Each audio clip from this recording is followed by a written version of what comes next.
You ready?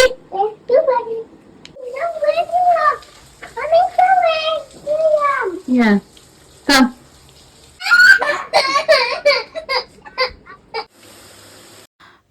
കണ്ടില്ലേ? അപ്പോൾ ഇനി എന്നും ഇതായിരിക്കും വീട്ടിൽ പരിപാടി. കാരണം കിയാൻകുട്ടൻ സ്കൂളിൽ പോകാൻ തുടങ്ങി. കിയാൻകുട്ടൻ്റെ ഫസ്റ്റ് ഡേ ആണ്. അപ്പോൾ കിയാൻകുട്ടന് ലഞ്ചും പിന്നെ എല്ലാവർക്കും ബ്രേക്ക്ഫാസ്റ്റ് ഒക്കെ ഉണ്ടാക്കണ്ടേ. അപ്പോൾ ഞാൻ ഓർത്തു എന്താണേലും ഈ കുഞ്ഞു കുഞ്ഞു മെമ്മറീസ് നമ്മൾ ഫോണിൽ സേവ് ചെയ്യും. കുറച്ച് നാൾ കഴിയുമ്പോഴത്തേക്ക് നമ്മുടെ ഫോണിൻ്റെ മെമ്മറിയൊക്കെ ഫുൾ ആകുമ്പോഴത്തേക്ക് നമ്മളത് ഡിലീറ്റ് ചെയ്ത് കളയും. അപ്പോൾ ഞാൻ ഓർത്തു എന്നാൽ ഒരു കാര്യം ചെയ്യാം, ഒരു കുഞ്ഞ് ലോങ് വീഡിയോ ഉണ്ടാക്കിയല്ല ലോങ് വീഡിയോ ഇടാം. അപ്പോൾ ഞാൻ കിയാൻകുട്ടൻ ആദ്യം തന്നെ ബ്രേക്ക്ഫാസ്റ്റ് റെഡിയാക്കുവാണ്. ബ്രേക്ക്ഫാസ്റ്റിന് ഉപ്പുമാവ് ഉണ്ടാക്കുക, കാരണം അവനും ഇഷ്ടമാണ്, ഞങ്ങളും കഴിക്കുന്ന ഉപ്പുമാവ്. പിന്നെ ലഞ്ചിന് വേണ്ടി ഞാൻ ഒരു സൈഡ് ഞങ്ങൾക്ക് എനിക്കും ചേട്ടന് വേണ്ടി ചോറും വെച്ചിട്ടുണ്ടായിരുന്നു. പിന്നെ കിയാൻകുട്ടന് ലഞ്ചിന് വേണ്ടി ഇന്ന് മെനുക്കകത്ത് അവർക്ക് സ്കൂളിൽ നിന്ന് മെനു കിട്ടും. അപ്പോൾ മെനു അനുസരിച്ച് ഇന്ന് കിയാൻകുട്ടന് ഒന്നിൽ മില്ലറ്റ്സിൻ്റെ നൂഡിൽസ് അല്ലെങ്കിൽ മില്ലറ്റ്സ് പാസ്ത പിന്നെ കുറച്ച് സാലഡും. അപ്പോൾ നൂഡിൽസ് സത്യം പറഞ്ഞാൽ കിയാൻകുട്ടൻ നൂഡിൽസ് പാസ്ത അങ്ങനെയൊന്നും കഴിക്കാറില്ല, കാരണം ഞാൻ അവനങ്ങനെ കൊടുക്കാറുമില്ല. അവൻ പിള്ളേർ കഴിക്കുന്ന കണ്ടാലും അവന് അങ്ങനെ ആഗ്രഹമില്ല അത് വേണമെന്ന്. എന്നാലും ഞാൻ ഉണ്ടാക്കി കൊടുത്തു, കാരണം മെനുക്കകത്തുണ്ടല്ലോ. പിന്നെ ഞാനടുത്ത് പിള്ളേർ കഴിക്കുന്നത് കാണുമ്പോൾ അവൻ ചിലപ്പം കഴിക്കുമായിരിക്കുമെന്ന്. അപ്പോൾ ഞാൻ പെട്ടെന്ന് വെജിറ്റബിൾസ് എല്ലാം അരിഞ്ഞു. വെജിറ്റബിൾസ് സത്യം പറഞ്ഞാൽ എൻ്റെ അടുത്ത് അത്രയ്ക്ക് വെജിറ്റബിൾസ് ഒന്നും ഇല്ലായിരുന്നു. കുറച്ച് ക്യാബേജ് അല്ല ക്യാപ്സിക്കമും പിന്നെ ക്യാരറ്റും ഒക്കെ ഉണ്ടായിരുന്നേ. അപ്പോൾ അതെല്ലാം ഞാൻ അരിഞ്ഞ് വെച്ചു. പിന്നെ ഞാൻ സൈഡിൽ തന്നെ എനിക്ക് ബ്രേക്ക്ഫാസ്റ്റിന് ഉപ്പുമാവ് ഉണ്ടാക്കണമായിരുന്നു. അപ്പോൾ അതെല്ലാം റെഡിയാക്കി. നോർമലി ഞാൻ ഉപ്പുമാവ് ഉണ്ടാക്കുമ്പോൾ ഡ്രൈ ഫ്രൂട്ട്സ് ഒക്കെ ഇടുന്നതാണ്, പക്ഷേ അന്ന് സമയം കിട്ടിയില്ല, എല്ലാം മറന്നും പോയി പകുതി റെസിപ്പിയൊക്കെ. പിന്നെ നൂഡിൽസ് നമ്മൾ ആദ്യം തന്നെ നല്ലപോലെ ബോയിൽ ചെയ്തെടുത്ത് കഴിഞ്ഞിട്ട് അത് ഒന്ന് തണുത്ത വെള്ളത്തിൽ കഴുകി ഇച്ചിരി നെയ്യോ ഇച്ചിരി ഓലിവ് ഓയിലോ എന്തെങ്കിലും ഇട്ട് ഒന്ന് പുരട്ടി വെക്കുകയാണെങ്കിൽ നമ്മുടെ നൂഡിൽസ് ഒന്നും അങ്ങനെ ഒട്ടത്തില്ല. പിന്നെ ഒരു പാനിനകത്തോട്ട് കുറച്ച് നെയ്യിട്ട് അതിനകത്ത് ഇച്ചിരി ഉള്ളിയും കൂടി ഇട്ട് നല്ലപോലെ വഴറ്റിയെടുക്കണം. ഉള്ളി ഞാനിവിടെ കുനുകുനാന്ന് അരിഞ്ഞത് ഉപ്പുമാവിന് അരിഞ്ഞപ്പോൾ ഇതിനു വേണ്ടി അങ്ങ് അരിഞ്ഞതാണ്. അല്ലെങ്കിൽ വേണമെങ്കിൽ നമുക്ക് നീളത്തിൽ അരിഞ്ഞാൽ നമ്മൾ ഈ ക്യാപ്സിക്കമും ക്യാരറ്റും അരിഞ്ഞിട്ട പോലെ. പിന്നെ ഇതിനകത്ത് ബാക്കി വെജിറ്റബിൾസൊക്കെ ഇട്ടു. നിങ്ങൾക്ക് വേണമെങ്കിൽ മഷ്റൂമോ ക്യാബേജോ സ്വീറ്റ് കോൺ ബേബി കോൺ എന്ത് വേണമെങ്കിലും ഇടാം. എൻ്റെ അടുത്ത് ഇതേ 2 ഉണ്ടായിരുന്നു.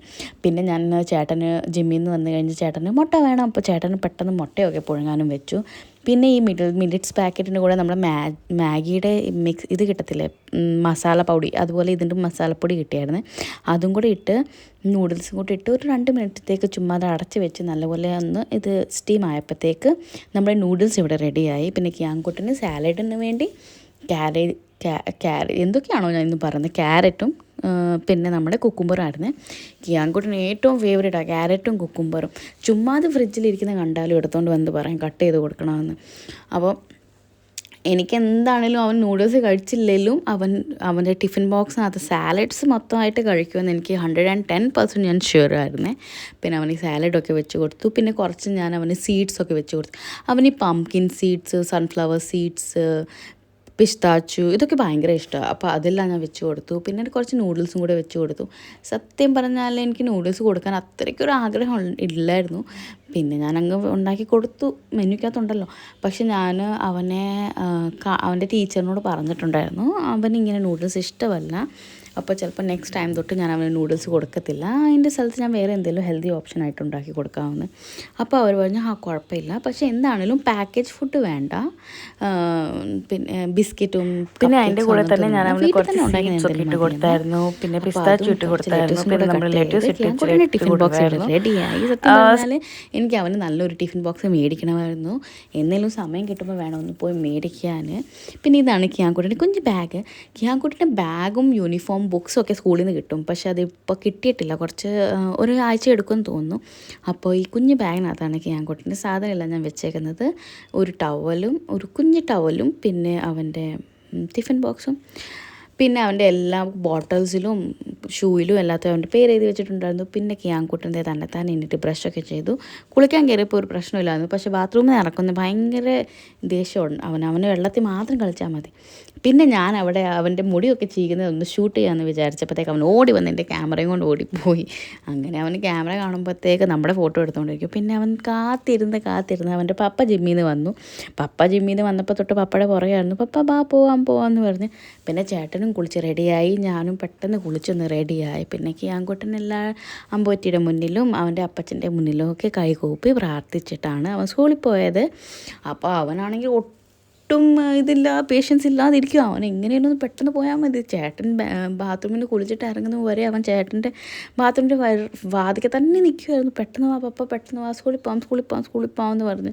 അപ്പം ഞാൻ വിചാരിച്ചു ഈ തിരക്കൊക്കെ അവന് സ്റ്റാർട്ടിങ് 2-3 ദിവസമേ ഉള്ളായിരിക്കും. പിന്നെ അവർ ശരിക്കും പഠിപ്പിക്കാനിരിക്കുമ്പോഴത്തേക്ക് ചിലപ്പോൾ അവന് ഇത് കാണുമെന്ന് ഒരു ഡൗട്ടുണ്ട് എനിക്ക്. പിന്നെ ഞങ്ങൾ അവിടെ സ്കൂളിലെത്തി ടീച്ചേഴ്സ്മാരോടും ഒക്കെ ഞങ്ങൾ സംസാരിച്ചു. കിയാൻ്റെ ഫസ്റ്റ് ഡേ അല്ലായിരുന്നു. സത്യം പറഞ്ഞാൽ ഫസ്റ്റ് ഡേ കിയാന് മാത്രമായിരുന്നു. കാരണം സെക്ഷൻ സ്റ്റാർട്ടായിട്ട് 2 മാസമായി. കിയാൻകുട്ടൻ 2 മാസം ലേറ്റായിട്ടാണ് ഞങ്ങൾ ചേർക്കണോ വേണ്ടേന്ന് ഇങ്ങനെ വിചാരിച്ച് ഓർത്ത് വന്നപ്പോൾ ചേർത്തേക്കാവുന്നവനെ. അങ്ങനെ ഞാനത് സത്യം പറഞ്ഞാൽ ആദ്യം പോയത് അവനെ പ്രീ നഴ്സറി ചേർക്കാൻ വേണ്ടിയായിരുന്നു. പക്ഷെ പിന്നെ അവിടെ ചെന്നപ്പോൾ പ്രിൻസിപ്പലിനോട് സംസാരിച്ചപ്പോൾ പ്രിൻസിപ്പൽ പറഞ്ഞു, എന്തിനാണ് ഇവനെ പ്രീ നഴ്സറി ചേർക്കുന്നത്, 3 വയസ്സുമായി. പിന്നെ ബേസിക് പ്രീ നഴ്സറി പഠിപ്പിക്കുന്ന കാര്യങ്ങളെല്ലാം അവനറിയാം. മോസ്റ്റ്ലി നഴ്സറി പഠിപ്പിക്കുന്ന കാര്യം അവന് 50% അറിയാം. അപ്പോൾ അവർ പറഞ്ഞു, നമുക്ക് എന്നാൽ നഴ്സറി തന്നെ അവനെ ചേർക്കാം, വെറുതെ എന്തിനാ 1 വർഷം വേസ്റ്റാക്കുന്നേ. അപ്പോൾ അങ്ങനെ ഞങ്ങൾ കിയാങ്കുട്ടനെ നഴ്സറി ചേർത്തു. സ്കൂളിൽ കൊണ്ടുപോയ സമയത്ത് ഞാൻ ഇപ്പോഴും ഓർക്കുന്നുണ്ട്. എൻ്റെ കിയാങ്കുട്ടന് പ്രീമച്യൂറായിരുന്നു. അപ്പോൾ എക്സ്ട്രാ സ്മോൾ ഡയപ്പർ വരെ അവന് വരുന്നില്ലായിരുന്നു, ലൂസായി പോവായിരുന്നു. ഞാൻ അന്നേരം വിചാരിച്ചു, എൻ്റെ കൈ വന്ന കുഞ്ഞുവാവ ഇതേ ഇപ്പോൾ സ്കൂളിൽ പോകുന്നു, തന്നെത്താനെ ബ്രഷ് ചെയ്യുന്നു, തന്നെത്താനെ റെഡിയാകുന്നു. എനിക്ക് വയ്യ. അങ്ങനെയാണ് ഓരോ സമയം പോകുന്ന പോക്ക് നമുക്കറിയത്ത് പോലില്ല. പിന്നെ അവിടെ കിയാങ്കുട്ടന് കുറച്ച് ഫോട്ടോഷൂട്ടൊക്കെ ഉണ്ടായിരുന്നു. പിന്നെ കിയാങ്കുട്ടന് ഫ്രണ്ട്സ് എന്ന് പറയാൻ പറ്റത്തില്ല, ഇപ്പോൾ ഫ്രണ്ട്സ് ആയിട്ടില്ല. എന്നാലും ക്ലാസ്മേറ്റ്സുമായിട്ടിരുന്ന് കുറച്ച് പഠിത്തവും ബുക്ക് വായിക്കുകയും അതിങ്ങനെ അവനിഷ്ടമേ അല്ല അവൻ്റെ കൈ പിടിച്ച് ആരും എഴുതിപ്പിക്കണം. അവൻ താനെ എഴുതിക്കോളാം എന്ന് പറഞ്ഞ് ഇങ്ങനെ ഇരിക്കുക. ടീച്ചറാണെങ്കിൽ അവൻ്റെ കൈ പിടിച്ച് എഴുതിപ്പിക്കുക, അവനാണെങ്കിൽ കൈ വിട്ട് ഓടി പോവുക. സത്യം പറഞ്ഞാൽ ഈ വീഡിയോസൊക്കെ അവൻ്റെ ടീച്ചർ എനിക്ക് അയച്ചു തന്നായിരുന്നു. കാരണം ഞാൻ അവരോട് പറഞ്ഞായിരുന്നു, എനിക്ക് 1-2 വീഡിയോസ് അവൻ്റെ അയച്ചു തരാമോ ഫസ്റ്റ് ഡേ തന്നെ. അപ്പോൾ അവർ പറഞ്ഞു, ഞാൻ നോക്കട്ടെ, ഞാൻ അയച്ചു തരാം. പിന്നെ ഞാൻ സ്കൂളിൽ നമുക്ക് ക്യാമറ ആക്സസ് ഉണ്ടോ എന്ന് ചോദിച്ചായിരുന്നു. അപ്പോൾ അവർ പറഞ്ഞു, സ്കൂളിൽ അങ്ങനെ ക്യാമറ ആക്സസ് ഇല്ല, ക്യാമറാസ് ഉണ്ട്, പക്ഷേ എന്തെങ്കിലും അങ്ങനെ ഇഷ്യൂ ഉണ്ടെങ്കിൽ മാത്രമേ ഞങ്ങൾ കാണിക്കത്തുള്ളൂ, പേരൻസിന് അങ്ങനെ ക്യാമറ ആക്സസ് ഇല്ലെന്ന്.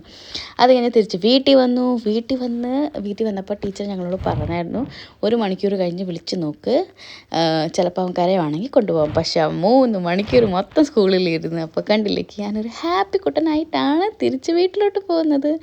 സത്യം പറഞ്ഞാൽ കിയാങ്കുട്ടൻ 3 മണിക്കൂർ ഇല്ലായിരുന്നപ്പോൾ എനിക്കൊരു ടെൻഷനായിരുന്നു. എവിടെയാക്കിയാന്ന് പറഞ്ഞാൽ അപ്പം ഇരിക്കുമായിരുന്നു. ഇത്രയേ ഉള്ളൂ, ബൈ.